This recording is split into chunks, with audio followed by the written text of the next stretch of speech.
The world has become exceptionally easy for a lot of men. It used to be a different place. Most men were cannon fodder. Most of us would have ended up in wars, dying for fucking no reason. Damn. Now we don't have to do that.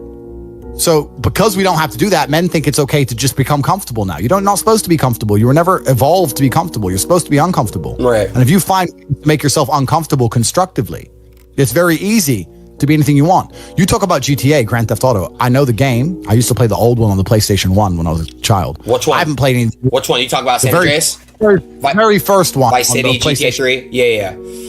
Oh, the very, very, very, very first one, like 1994. Okay. Old school. Okay.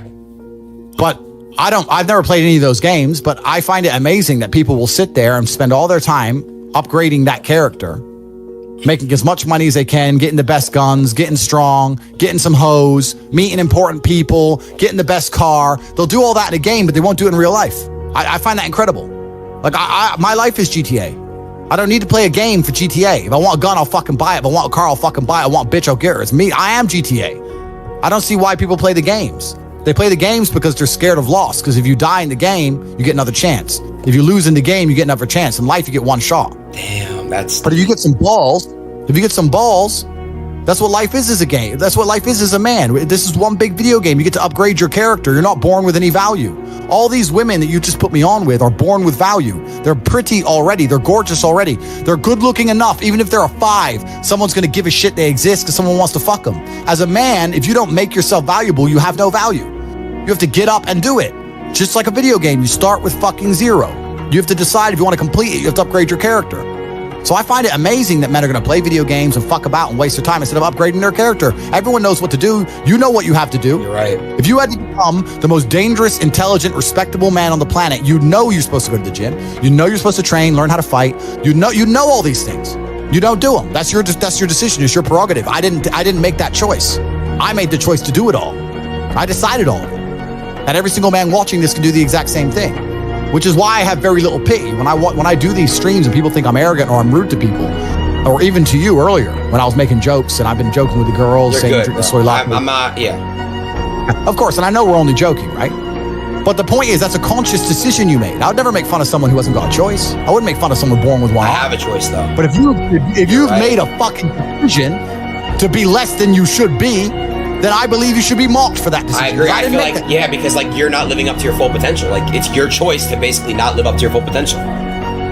Completely. And me as a man, when I put myself through hell, when I have had such exacting, such stringent standards for myself, why would I then have less exacting, stringent standards on the people I meet? Damn. Why would I put myself through hell to be me and then meet someone who didn't put themselves through hell and then treat them like my equal? No, fuck you.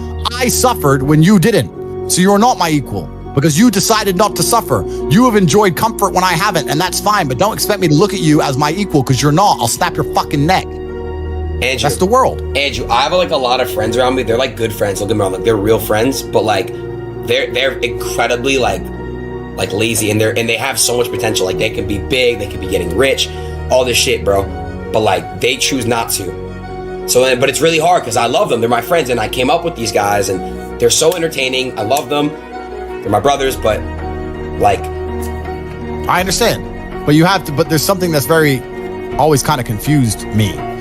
When I tell people that you are the sum of the 5 people you spend the most time with, everyone agrees. They go, "Yeah, that's probably true." The 5 people you spend the most time with, that's what you're gonna end up like. They say, "Yeah, that's true," and then they continue to hang around with people who they don't want to be. Why? There has to be a point. There has to be a point where you sit and go, okay, you're my friends, etc., etc. I love you guys. Yeah, we can talk, whatever. But I'm on a different life path. You have to leave some people behind.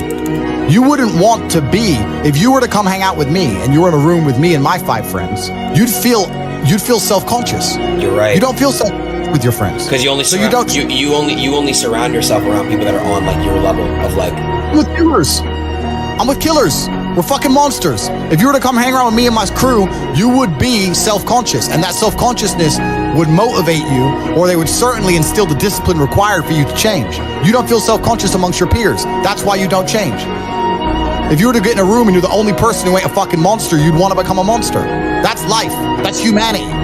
So I say this to people all the time. If you know you're the sum of the 5 people you hang around with, why you hang around with people you don't want to be? Nah, it's true, bro. I'm gonna tell you why, right? I was Do you know who I Show Speed is? No. He's this other creator that's like obviously like in my space. I was staying with him in September, and like I would literally like be on my shit like every day, like grinding, like what I'm grinding, right? And like when he left, I had like no one around me to basically like kind of like on my like.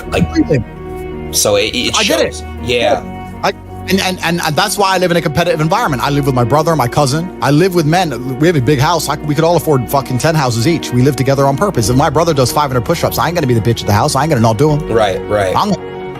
So that's another reason the war room exists. My organization, the reason it's so competitive is the reason we kick people out. You have to fight to keep... Even if they pay, you're like, I don't give a fuck, get out. Like, I don't give a fuck, get out.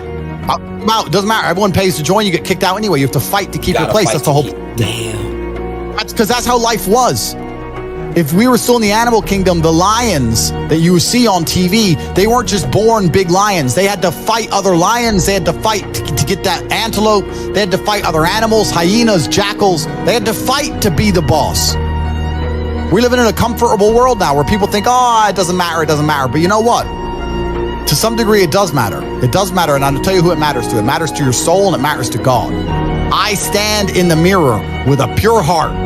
I know I am the best version of me that could possibly ever exist. I know that God is proud of me. There's nothing that God hates more than sloth and laziness. If God were to create a man and that man were to sit around and do fuck all, God will frown upon you. It's why you're never lucky. If you're listening to this and you think I'm never lucky, I'll tell you why, because God dislikes you because you're fucking lazy. Start to work. Start to show God the beauty of his own creations. You'd be amazed how lucky you'll become. Wow. God is unhappy with these people. And inside their hearts, they're unhappy. We talk about depression, anxiety, all those things you mentioned earlier on this podcast. That comes from self-loathing. You loathe your own weakness. You loathe your own laziness. This is what all of these things are. I don't feel depression. How can I feel depression when I'm the most powerful version of me that I could ever fucking be? How can I feel depression when I could squeeze my own hand hard enough to break my own bones? How can I feel depression when I've smashed and destroyed 68 people's faces in front of me, men who thought they could test me in fair combat? How can I feel depressed? It's impossible. Do you understand? Bro, you got like the best fucking mentality, like brain, like ethic I've ever seen in my fucking life. What the fuck? Everything you're saying is just like that you've said. It's literally facts. I agree with like 100% of everything. So why do we? Okay, here's another question. Do you notice that like human beings naturally we don't care about things until it's gone? Like we don't appreciate what we have until it's gone. Do you know that? You know what I'm trying to say? Like appreciation. Like, correct. Why is that? Why do you think that? And do you feel that way? Like, are you very grateful? Are you appreciate what you have? Like, you know how to speak on that? Yeah, that's a mental trick. You have to rewire your brain. That's one of the things you have to rewire your brain to do. And the reason your brain needs to be rewired is because anyone who is watching this stream below the age of 30, your brain is already broken. And I'll tell you it's broken. I'll tell you why. Watch your friends when they're on TikTok. How long can they even focus on a video before they have to change? Half a second, Damn. maybe. All of your minds are broken. You can't even focus on anything anymore. You're right. You are constantly distracted to the point where you can't even appreciate the good things in your life. You're distracted. Your minds are broken. You need to rewire your mind and resist the slave programming. How? They have programmed. I'll tell you how. First thing you have to do is identify it. You have to identify what is happening to you. I use my mind to break the trap. What I do is I allow my enemy to manipulate me on purpose. And then I use my mind to break the trap and punish the perpetrators. I will sit on TikTok for a day and I'll just enjoy TikTok. And by the end of the day, I'll watch myself. How quickly I'm looking to be entertained, how little time I give a video, how fucked up I am. And then I'll blink and I'll cure my fucking brain. You must allow yourself to be manipulated and you must fix it. All of it. You just talked about not appreciating the things you have. Then blink and cure your brain. It's a conscious decision. You're letting other people control your mind. All distraction. The Matrix is trying to control your mind. They're very good at it. That's what they do to control all of us. You have to break the trap. If you cannot control your own mind, let me make this point because it's extremely important.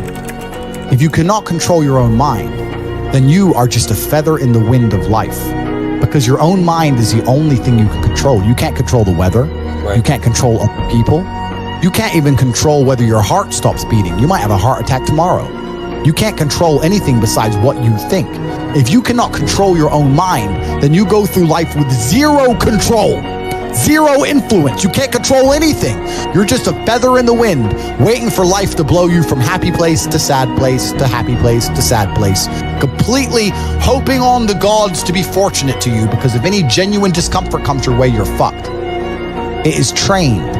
Like everything else in life, it is trained. So if you find yourself not appreciating what you have until it's gone, then you must blink and cure your brain. If you find yourself unable to focus or concentrate on tasks, you must blink and cure your brain. If you find yourself unable to go and dedicate yourself to something you don't want to do, you must blink and cure your brain. Because all of our minds have been under constant assault for years. The way the mind functions, the way people interact has changed so significantly in the last 10 years you wouldn't believe. If you go to a party today as opposed to a party 10 years ago, they look completely different. People are acting differently. People are on their phones now than ever used to be. Even now, people will go to places only to get an Instagram picture, even if they don't enjoy the place. Wow. It's all about pretending they're having fun as opposed to actually having fun. The entire paradigm of society and how we interact has now changed.